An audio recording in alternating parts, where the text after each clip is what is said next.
sea por una enfermedad, pero la tormenta va a venir. Y Jesús dijo que si nosotros permaneciéramos en Él, Él permanecería en nosotros. Vamos a leer Génesis 41, 14 en adelante. Entonces Faraón envió y llamó a José y lo sacaron apresuradamente de la cárcel. Y se afeitó y mudó sus vestidos y vino a Faraón. Y dijo Faraón a José: yo he tenido un sueño y no hay quien lo interprete. Mas he oído decir de ti que oyes sueños para interpretarlos. Respondió José a Faraón diciendo: no está en mí. Dios será el que dé respuesta propicia a Faraón. Y Faraón narró sobre su sueño de 7 vacas gordas y de 7 vacas flacas, asimismo de 7 espigas fuertes, grandes, y de 7 espigas menudas y débiles, y también de cómo las unas consumían o comían o devoraban a las otras. 25. Entonces respondió José a Faraón: el sueño de Faraón es uno mismo. Dios ha mostrado a Faraón lo que él va a hacer. 28. Esto es lo que respondo a Faraón: lo que Dios va a hacer lo ha mostrado a Faraón. He aquí, vienen 7 años de gran abundancia en toda la tierra de Egipto, y tras ellos seguirán 7 años de hambre. Y toda la abundancia será olvidada en la tierra de Egipto, y el hambre consumirá la tierra. 33. Por tanto, provéase ahora Faraón de un varón prudente y sabio, y póngalo sobre toda la tierra de Egipto. 34. Haga esto Faraón y ponga gobernadores sobre el país, y quinte la tierra de Egipto en los 7 años de abundancia. Quintar era apartar el 20%. El 20% era el que iban a apuntar. 35. Y junten toda la provisión de estos buenos años que vienen. 36. Y esté aquella provisión en depósito para el país y para los 7 años de hambre que habrá en la tierra de Egipto, y el país no perecerá de hambre. 38. Y dijo Faraón a sus siervos: ¿acaso hallaremos a otro hombre como este en quien esté el Espíritu de Dios? Y dijo Faraón a José: pues que Dios te ha hecho saber todo esto, no hay entendido ni sabio como tú.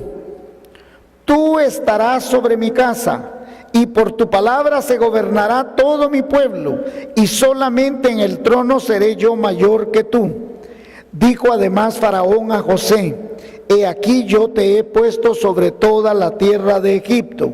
Entonces Faraón quitó su anillo de su mano y lo puso en la mano de José, y lo hizo vestir las ropas de lino finísimo, y puso un collar de oro en su cuello, y lo hizo subir en su segundo carro, y pregonaron delante de él: doblad rodilla, y lo puso sobre toda la tierra de Egipto. Y dijo Faraón a José: yo soy Faraón, y sin ti ninguno alzará su mano ni su pie en toda la tierra de Egipto. Dios manifiesta para bien nuestro su poder en medio de las dificultades. La Biblia es oportuna, eficaz, relevante, pertinente, magistral, milagrosa para cada situación que usted esté viviendo en la vida. Quizás las situaciones propias de sus problemas difieren un tanto a las historias que tiene la Biblia, pero los principios, la enseñanza que la Biblia tiene siguen siendo válidas, siguen siendo ejemplos para que cuando usted o yo nos toque vivir una situación difícil, nosotros tengamos un asidero emocional, un asidero espiritual, un asidero de fe. Tal vez las historias no son iguales a las suyas, pero los principios son los mismos. Los fundamentos de fe sí lo son. Por la vida de José tenemos una idea de lo que significa tener a Dios en el corazón para tiempos difíciles. José, antes de llegar a ser el segundo después de Faraón y ser reconocido en esta posición victoriosa, milagrosa, pasó por terribles momentos. Recordemos que lamentablemente por la preferencia de su papá con él, sus hermanos lo odiaban, sus hermanos no lo tenían en una alta estima. Por el contrario, cuando lo vieron venir con la túnica, que él llegaba a ver qué estaban haciendo por orden de su papá. Su papá le decía: ve a ver a tus hermanos porque tengo mala fama de ellos. Y entonces el papá cometía el error de poner a este hermano a que controlara a los otros hermanos. Y entonces sus propios hermanos lo llegaron a odiar.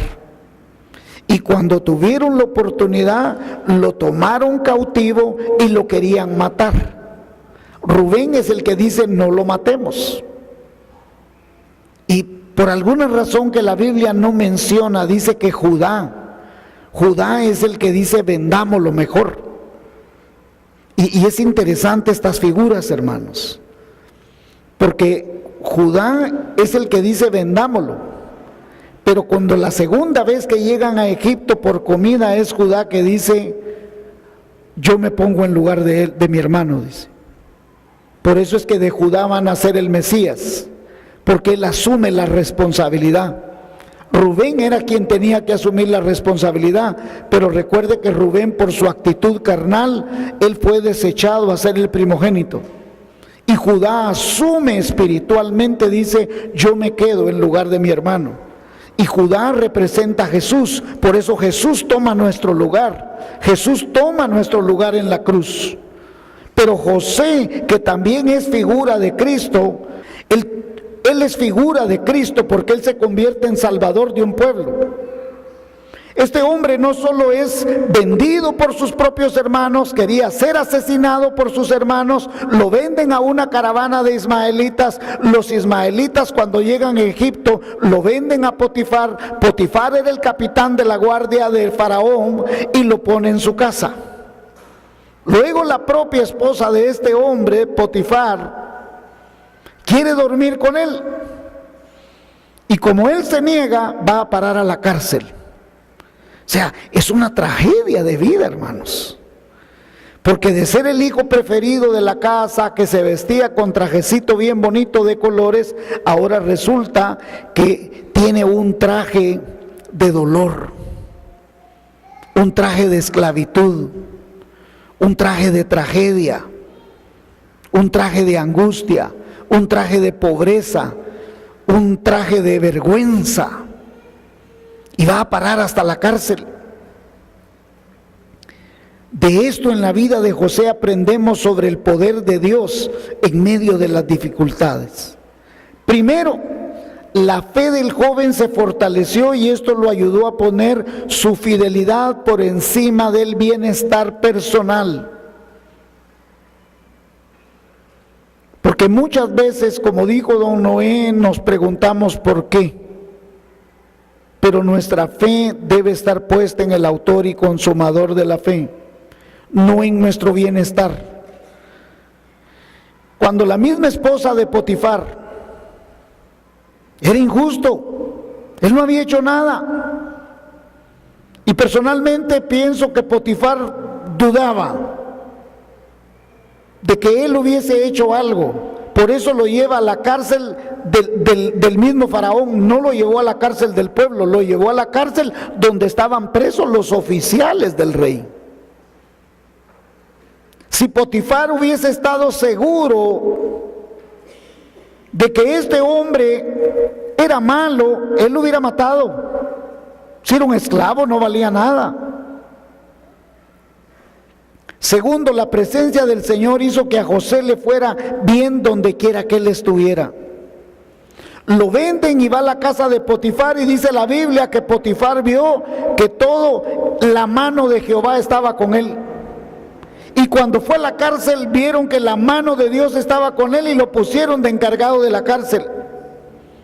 Hermanos, el creyente que confía en Dios en medio de las dificultades debe ser como la madera que flota aún cuando la marea suba, él va a flotar. Tercero, En tiempos de sufrimiento, José aprendió lecciones invalorables que le prepararon para el futuro. Cuando usted esté sufriendo, no se queje. Solo dígale al Señor qué le va a enseñar.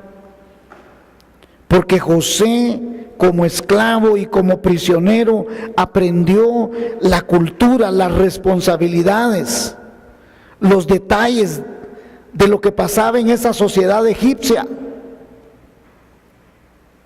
Cualquiera se hubiese quejado de que solo había aprendido a trapear, a cortar las cosas,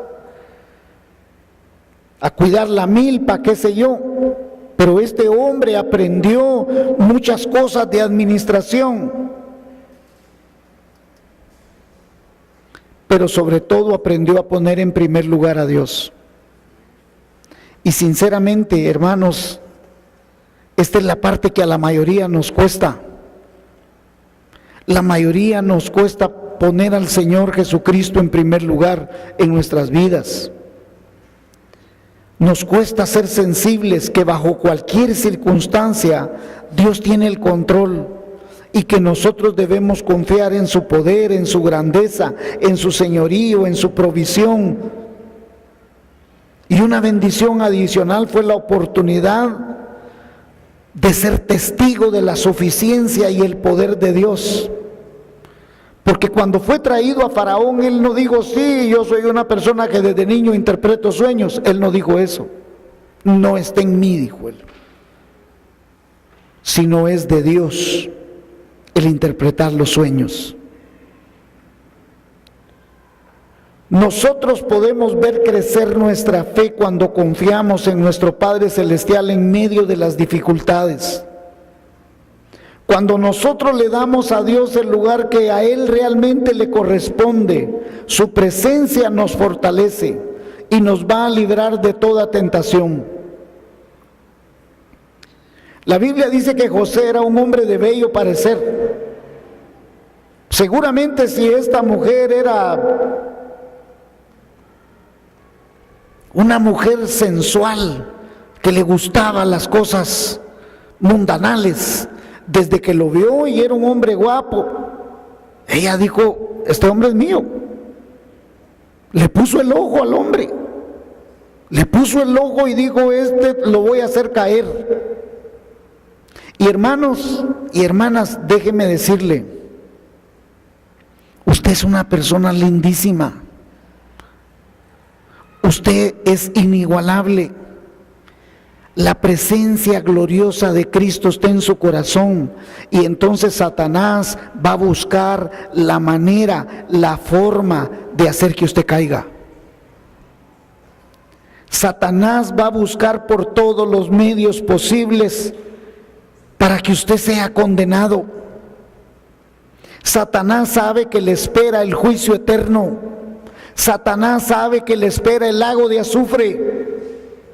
Y él desea que cualquiera de nosotros que hemos creído en Cristo como Señor y Salvador personal, caigamos en desgracia, que nuestra fe falte, que nuestras tentaciones sean tan poderosas, que nosotros neguemos al Señor, que nosotros no nos veamos fortalecidos. Sea la situación que usted esté viviendo, Satanás lo que desea es destruirlo.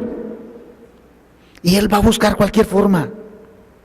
Es más, Satanás es tan hábil que lo va a analizar cómo es usted.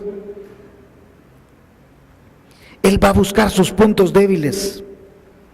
Él lo va a tentar donde usted es débil. Pero cuando nosotros le damos al Señor el lugar que le corresponde, su presencia nos fortalece. Podemos resistir.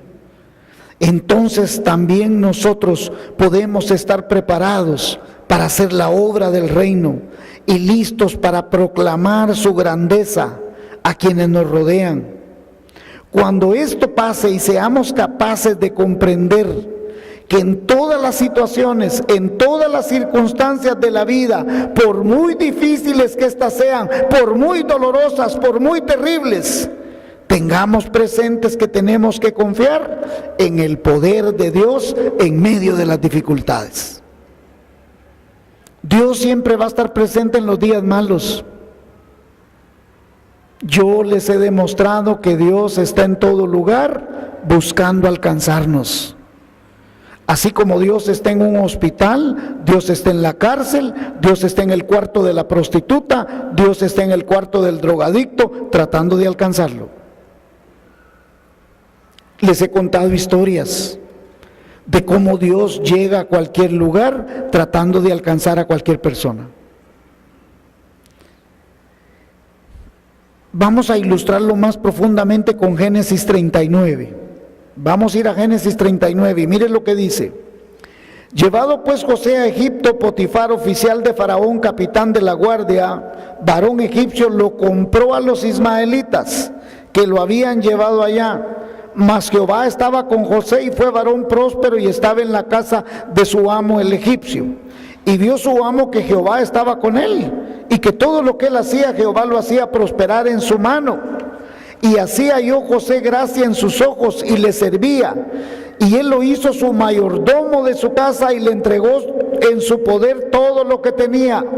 Y aconteció que desde cuando le dio el encargo de su casa y de todo lo que tenía, Jehová bendijo la casa del egipcio a causa de José.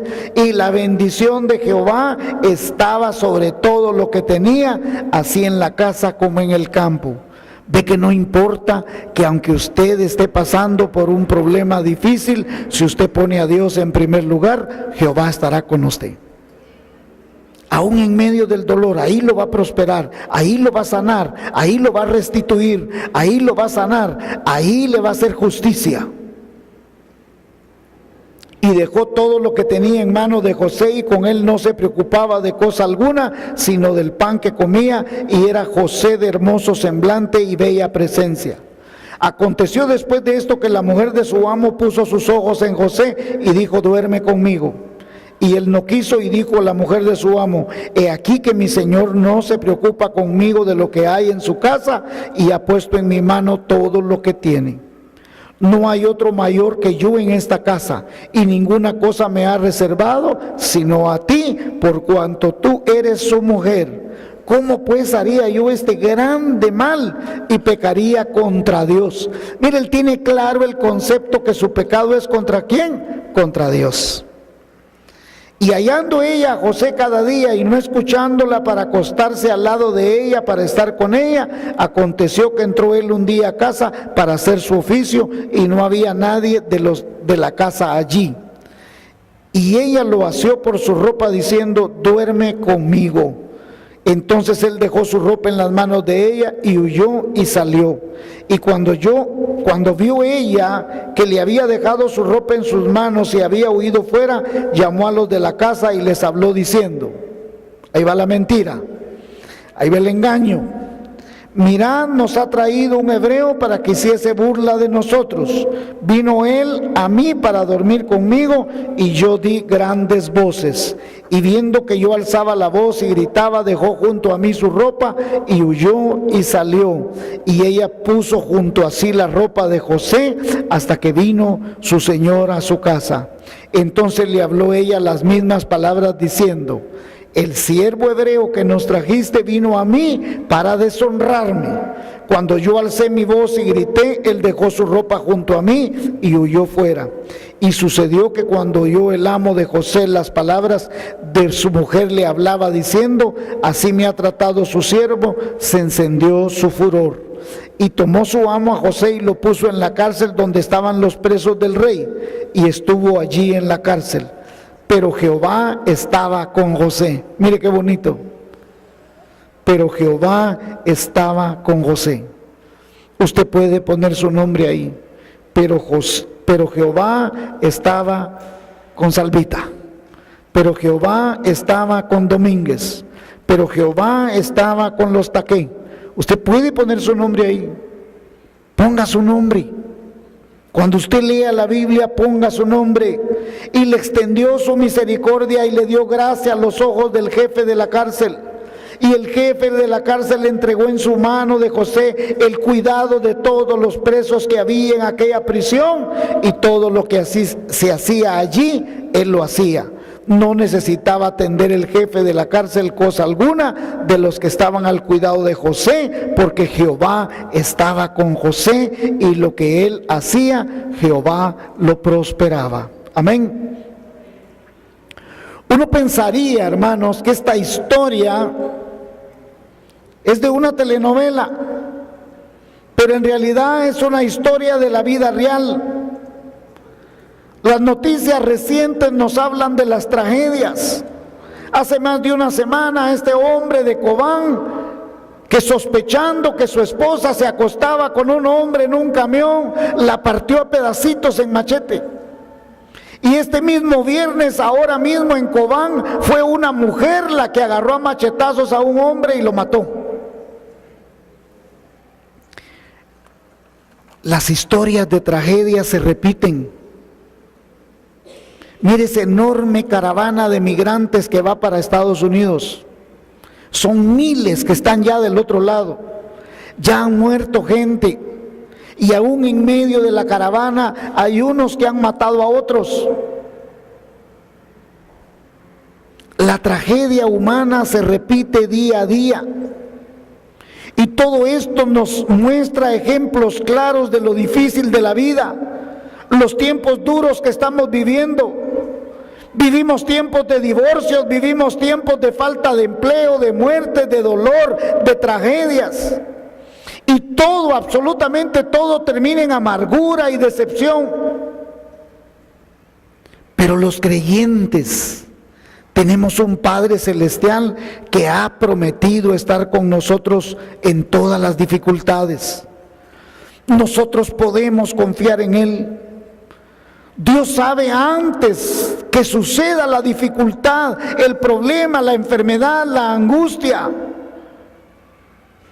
porque no hay nada oculto a sus ojos. Hebreos 4:13. Él ve en la oscuridad los tiempos difíciles con tanta claridad como que fuera la luz del día. Salmo 139, 11 y 12. Por medio de su Santo Espíritu, el Señor nos consuela, nos da fuerza, nos da sabiduría, fortalece nuestra fe, nos hace perseverar. La historia de José ilustra una gran verdad. Tras ser rechazado por sus hermanos, vendido como esclavo, acusado falsamente, y ir a terminar a la cárcel. Pero en medio de ese tiempo, él experimentó el favor de Dios. En medio del dolor, en medio de la tragedia. La Biblia describe desgarradoramente cómo él gritaba cuando lo metieron en la fosa y sus hermanos lo venden. Hermanos, imagínense un hermano que está sintiendo el dolor, el desprecio de su propia familia y que su propia familia lo vende de esclavo. Usted puede imaginarse el dolor, la angustia de este hombre, de este muchacho, porque la Biblia dice que tenía 17 años cuando lo vendieron. Era un jovencito, era un niñito. Y de 17 años paró de esclavo, imagínese. Pero en medio de ese tiempo, José nunca dudó de Dios. Quizás él dudó de por qué estaba viviendo esas cosas. Pero después, cuando él llega al trono como segundo de Faraón, entendió el propósito de Dios. Y al final, José evidencia que Dios le muestra la verdad cuando le dice a sus hermanos que ellos habían pensado hacerle daños, pero Dios usó todo ese sufrimiento para llevar el cumplimiento del plan de Dios. Y eso está en Génesis 45, 4 al 8 y en Génesis 50, 20.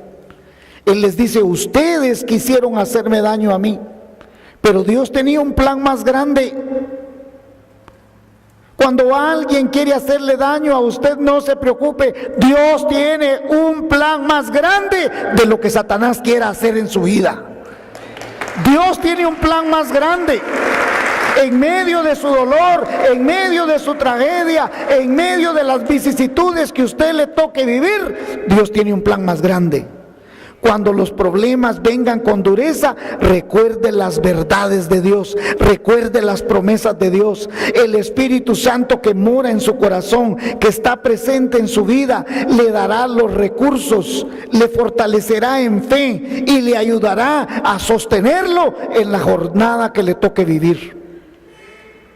Nada puede impedir los propósitos del Señor.